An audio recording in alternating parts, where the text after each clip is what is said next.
Hello students, ये पहली मुलाकात है हमारी रिलेटेड टू टॉपिक कैसे प्लेसमेंट के लिए तैयारी करें।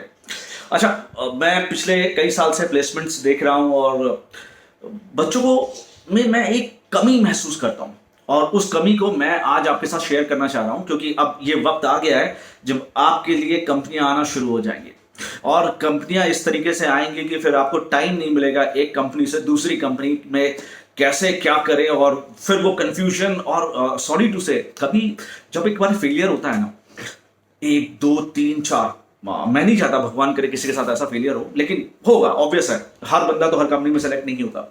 तो जब ये फेलियर आता है ना तो बहुत बहुत ज्यादा डीमोरलाइजेशन होता है और उस समय उस चीज से कैसे उभरे वो बहुत बड़ा एक इंपॉर्टेंट चैलेंज हो जाता है हमारे लिए। तो मैं उसी के लिए आपसे आज डिस्कस करना चाह रहा था। मुलाकात तो सच कभी हुई नहीं, लेकिन फिर भी फिलहाल आज बहुत सारी चीजें जो मैं आपको बताना चाहता हूँ। अच्छा, सबसे पहली बात तो ये कि अब आपने इस समय तक बहुत सारे सब्जेक्ट्स पढ़ लिए, ठीक है। आपने सी पढ़ लिया, आपने डेटा स्ट्रक्चर पढ़ लिया, आपने स्पेशली डीबीएमएस पढ़ लिया, डा पढ़ लिया, जावा पढ़ लिया, या आपने एंड्रॉइड पढ़ लिया, ठीक है। तो क्या वो इंपॉर्टेंट फैक्टर्स हैं जिस पे हमें ध्यान देना है? तो मैं आपको एक चीज रेकमेंड करता हूं। सबसे पहला आप ये काम करिए कि आप एक कॉपी बनाइए, क्लियर। और वो जो सारी चीजें आपने इंपॉर्टेंट पढ़ी हैं आज तक, चाहे वो सब्जेक्ट कोई भी हो, सी हो, डेटा स्ट्रक्चर हो, पहले तो उन चीजों की बात जिसने वो ऑलरेडी आपने पढ़ा है, नई चीजों की तो अभी मैं बात ही नहीं कर रहा। तो जो चीज आपने ऑलरेडी अभी पढ़ी हुई है उनकी आप एक कॉपी बनाएंगे और वो हर इंपॉर्टेंट पार्ट्स, हर वो इंपॉर्टेंट क्वेश्चन जिसको आपने कभी पढ़ा है। For example, if I talk about database management system which is one of the very very important subject. क्यों सबसे ज्यादा इंपॉर्टेंट है तो मैं आपको बताता हूं कि एक जो दीवार है ना, ये दीवार के दो पहलू हैं, एक तरफ ये और एक तरफ ये। तो इस तरफ अगर मैं फ्रंट एंड की बात करूं तो बहुत चीजें हैं, सी, डेटा स्ट्रक्चर, जावा, डॉट नेट, पाइथन, बहुत सारे। लेकिन अकेले इस तरफ बैक एंड में ना एक अकेला व्यक्ति लड़ रहा है और उस व्यक्ति का नाम है डेटाबेस। तो अगर कंपनी इंटरव्यू लेने आती है तो आपसे फ्रंट एंड में तो पूछेगी, लेकिन बैक एंड में तो उसके पास डेटाबेस है। अब डेटाबेस में क्या इंपॉर्टेंट है? क्वेरीज बहुत इंपॉर्टेंट है, नॉर्मलाइजेशन बहुत इंपॉर्टेंट है, कीज बहुत इंपॉर्टेंट है, ठीक है। और ये सारे PL/SQL बहुत इंपॉर्टेंट। तो ये चीज पे आपको बहुत ज्यादा स्ट्रांग पॉइंट अपना बनाना ही पड़ेगा। तो आपको एक कॉपी बनानी पड़ेगी, उस कॉपी पे ये सारे इंपॉर्टेंट टॉपिक्स लिखने पड़ेंगे और इनके नोट्स बनाने पड़ेंगे, क्लियर। ऐसे ही ऑपरेटिंग सिस्टम हो गया, बहुत ज्यादा नहीं लेकिन थोड़ा बहुत आपको पता होना चाहिए, सी लैंग्वेज, डेटा स्ट्रक्चर, डा, ठीक है। तो इसके जो आपको टॉपिक है ना, ये बहुत ही अच्छे तरीके से पहले तो आप अपनी कॉपी में बना लें। ये एक इंपॉर्टेंट पार्ट है जिसको आपको करना ही पड़ेगा, ठीक है। अब इसके बाद आप क्या करेंगे? अब इसके बाद आप सी, डेटा स्ट्रक्चर्स और जावा के वो क्वेश्चंस आप सॉल्व करिए जो कहीं ना कहीं किसी ना किसी कंपनी में पूछे जा चुके हैं, ठीक है। TCS के पेपर्स आपको पुराने मिल जाएंगे, आपको इन्फोसिस के पेपर मिल जाएंगे, ठीक है। आप या जो आपके कॉलेज में जितनी भी कंपनियां आई अभी तक, उन कंपनियों के अपने सीनियर से पूछ के वो पेपर्स लीजिए, किस तरीके के क्वेश्चन पूछे गए, उन क्वेश्चंस को आप सॉल्व करने की कोशिश करिए। लेकिन हम करते क्या, क्योंकि हम तो इंसान हैं यार, हम सुधरने वाले तो है नहीं। हम क्या करेंगे, एकदम लास्ट मोमेंट पर जब कंपनी आना शुरू हो जाएगी तब जाके आंख खुलेगी एक दो कंपनी के बाद, तब तक यार बहुत देर हो जाती है, तब तक फिर बड़ी दिक्कत होने लगती है। तो हमें वहां पे काम करने की जरूरत है।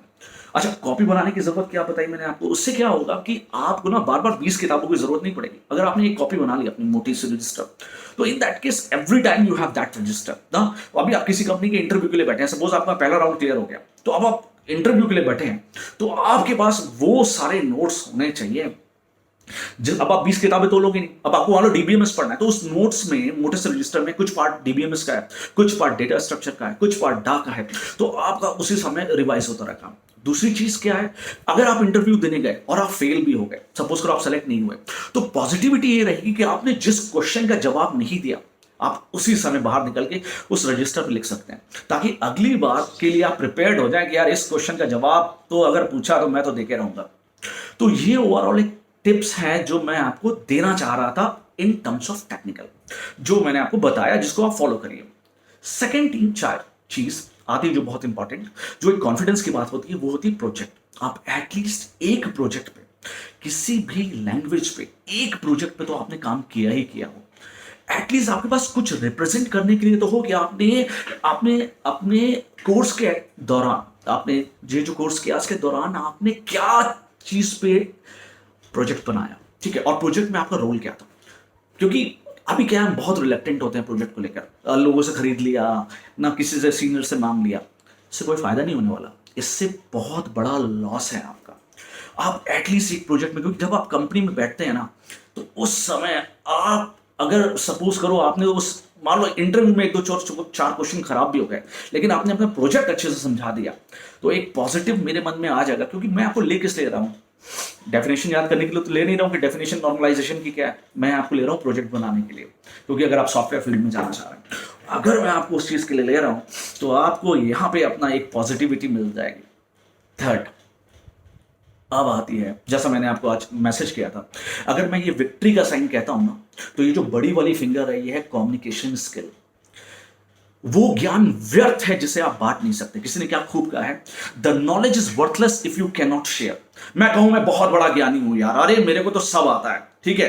अब आई इंटरव्यू की बारी, जब मेरे से पूछने की बारी आई, तो हम एमटीआई में शुरू हो गए, हमको तो वही वाला एकदम आ रहा है याद, हम कैसे बताएं, हम सर बहुत कंफ्यूजन सर। हाँ, नॉर्मलाइजेशन में ना सर वो रिडंडेंसी रिमूव करते हैं, और सर तो इससे क्या है, इससे क्या है कि आपका नेगेटिव इंपैक्ट जाने लगता है, ठीक है। तो पहले बात, आप कोशिश करिए, मैं ये नहीं कह रहा हूं आप पूरी तरीके से एमटीआई मदर टंग इन्फ्लुएंस को खत्म करने की कोशिश करिए। दूसरी चीज जो बहुत इंपॉर्टेंट है, आप अपने कॉम स्किल्स और एक आंसर को सही तरीके से देने की कोशिश करिए। अगर सपोज करो वो आपसे पूछता है what do you understand by primary की, तो सर प्राइमरी की is the key which uniquely identify tuple of a table, and the tuple is a row of a table, and so there is two constraint that it cannot be null or it cannot have duplicate values. Clear? तो इस तरीके से आपने जब एक बढ़िया तरीके से आपके दिमाग में बात है और उसको आपने बढ़िया तरीके से रिप्रेजेंट किया ना, तो उसका एक इंपैक्ट बहुत जाएगा। क्यों? देखो, अगर 100 बच्चा दे रहा है इंटरव्यू, ठीक है, तो मैं किसको सेलेक्ट करूंगा, आप खुद बताओ। अगर मैं, तो मैं उसी को सेलेक्ट करूंगा ना जिसने मुझे इंप्रेस किया। आपको इंप्रेस करना है। सेकेंड चीज, आपको किसी ना किसी तरीके से अपने इंटरव्यूअर को उस एरिया में लेके आना है जहां पे आपको कमांड है। क्योंकि हो सकता है वो आपसे पूछ ले, अच्छा चलो तुम ही बता दो तुम्हारा सब्जेक्ट कौन सा स्ट्रांग है, यहां पे आके आप खेल जाओ तुरंत। अब आप, अगर आपका एक सब्जेक्ट स्ट्रांग है, सपोज करो डेटा स्ट्रक्चर स्ट्रांग है, तो अब आप डेटा स्ट्रक्चर में अपनी स्ट्रांगनेस दिखाओ। तो ये बड़ा इंपॉर्टेंट फैक्टर है कि आपका कोई ना कोई एक दो सब्जेक्ट बहुत स्ट्रांग होने चाहिए। क्लियर? तो कॉम स्किल्स की मैं बात कर रहा था, तो कॉम स्किल्स में आपका तरीका, आपका प्रेजेंटेशन, आपका जेस्चर, आपका पोस्चर, आपने पहना क्या है, ओवरऑल बड़ी मुश्किल होती है यार ये बच्चों को समझाने में। कुछ भी पहन के चले जाते हैं। जब आपको एक ड्रेस कोड पता है, आपके कॉलेज की यूनिफॉर्म है, तो आप यूनिफॉर्म में आइए, ब्लैक शूज में आइए, टाई में आइए अगर रिक्वायर्ड है, और टाई उस समय नहीं रिक्वायर्ड है तो आप स्मार्टली ड्रेस होके आइए। और स्मार्टली ड्रेस होने के साथ साथ आपका स्मार्ट कम्युनिकेशन भी होना चाहिए। अगर ये है आपका, तो ठीक है, आप कहीं ना कहीं बहुत अच्छे से अपने आप को रिप्रेजेंट कर पाओगे। ठीक है, तो जो मैंने बताया कि आपको आता बहुत है लेकिन आप एक्सप्लेन नहीं कर पा रहे हो, तो फिर आपने देखा होगा कि बहुत ज्यादा लोग छटने लगते हैं। और कभी भी फेलियर से घबराना नहीं है, क्योंकि जरूरी नहीं कि पहली कंपनी में आपका हो जाएगा।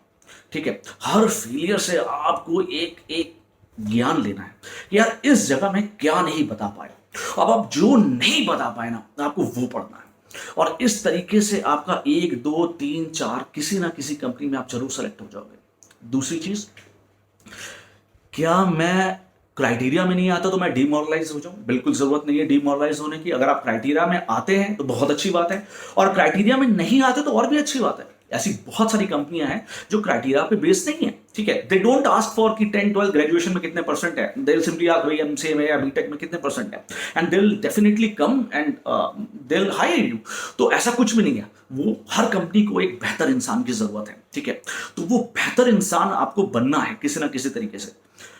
ये जो समय चल रहा है, ये बहुत लोग कह रहे हैं नेगेटिव है, और है भी। कोविड है, कोरोना है, फैला हुआ है, नेगेटिव तो है, लेकिन अगर आप नेगेटिविटी में कहीं पॉजिटिविटी निकाले तो भी बहुत बड़ी चीज़ है। अब आप इस समय घर पे हैं सर, तो आपको काम करना है इसमें। अब आपको काम करना है अपने पॉजिटिविटी पे। क्लियर? और ये पॉजिटिविटी जहाँ पे आपकी नेगेटिव है, आपके जहाँ पे वीक पॉइंट्स है, उनको आपको स्ट्रॉन्ग करना है। एंड द लास्ट आपका आता है, नहीं तो कुछ लोग गुस्सा हो जाएंगे मुझसे, अब लास्ट आपका आता है एप्टीट्यूड। तो ये जो पहला पायदान है हमारे किसी भी कंपनी को अचीव करने का ना, पहला स्टेप ये है आपका एप्टीट्यूड, और साथ में टेक्निकल भी होता है। तो एप्टीट्यूड तो सर आप ये मान के चलिए, अगर आपको लगता है कि भाई मैं बोर होता हूँ, मुझे समझ में नहीं आता, तो आप अपने आप को धोखा दे रहे हैं। एप्टीट्यूड तो आपको बहुत अच्छे से समझना है और बहुत अच्छी तरीके से करना है, क्योंकि कोई भी कंपनी आप उठा के देख लीजिए सर, हर कंपनी में एप्टीट्यूड जरूर आता है। एप्टीट्यूड ज़रूर पूछता है, परसेंटेज के सवाल पूछेगा, train and running, work and wages, ऐसे एन नंबर ऑफ जो डिफरेंट टॉपिक्स हैं। मैं तो इतना ज्ञान नहीं रखता इन चीज़ों के बारे में, लेकिन कॉलेज में जो चीज़ें आपको पढ़ाई जा रही हैं इनको बहुत अच्छे से पढ़ें, इन क्लासेस को इग्नोर मत करें ना। हम जनरली क्या करते हैं, यार यार चलो कैंटीन चलते हैं यार। अरे क्यों कैंटीन चलते हैं यार? कॉलेज पैसा दे रहा है आपके लिए, इतना टाइम आपको दे रहा है, तो आप उसको स्पेंड करो, आप उसको यूज करो। ये आपके लिए बेस्ट टाइम है। अगर आपने ये काम कर लिया तो आपको कोई कंपनी नहीं रोक सकती। मैं आपको चैलेंज करता हूं, you all will get placed. हर एक बंदे का प्लेसमेंट होगा। अब ये नहीं मैं बोल सकता हूं कि भाई तुम्हारा कब होगा और तुम्हारा कब होगा। और हमेशा याद रखिए कि ऐसा कभी नहीं होता कि टॉपर का पहले होगा और नॉन टॉपर का, ऐसा कभी कोई नहीं होता। उस बंदे का पहले होता है जो अपने आप को रिप्रेजेंट करता है। क्लियर? तो लास्ट को अपनी बात को खत्म करना चाहूंगा कि जब टूटने लगे हौसले तो ये याद रखना, जब टूटने लगे हौसले तो ये याद रखना, बिना मेहनत के हासिल तक तो ताज नहीं होते। जब टूटने लगे हौसले तो ये याद रखना, बिना मेहनत के हासिल तक तो ताज नहीं होते। ढूंढ लेते हैं वो अंधेरों में अपनी मंजिल, ढूंढ लेते हैं वो अंधेरों में अपनी मंजिल, जुगनू कभी रोशनी के मोहताज नहीं होते। बहुत बहुत धन्यवाद। Please keep this points in your mind while you are going toward your placement. All the very best. I want all of you to qualify and select, because माँ बाप इंतजार कर रहे हैं आपके उस पल का, जिस पल आप अपने माँ और बाप को, अपने माता और पिता को ये फोन करके बताएंगे कि मैं प्लेस्ड हो गया, मेरी नौकरी लग गई। ये वो क्षण है माता पिता की लाइफ का जिसको मैं बता नहीं सकता क्या क्षण है, जिस समय वो उनके कान में ये बात जाएगी कि आप प्लेस्ड हो गए। अब इससे बड़ी बात मैं आपको और क्या बोलूँ। बहुत बहुत धन्यवाद। बहुत टाइम लिया, बहुत बहुत सॉरी उसके लिए, लेकिन बहुत ज़रूरी था मुझे आपको ये बात करना। धन्यवाद। Thank you so much.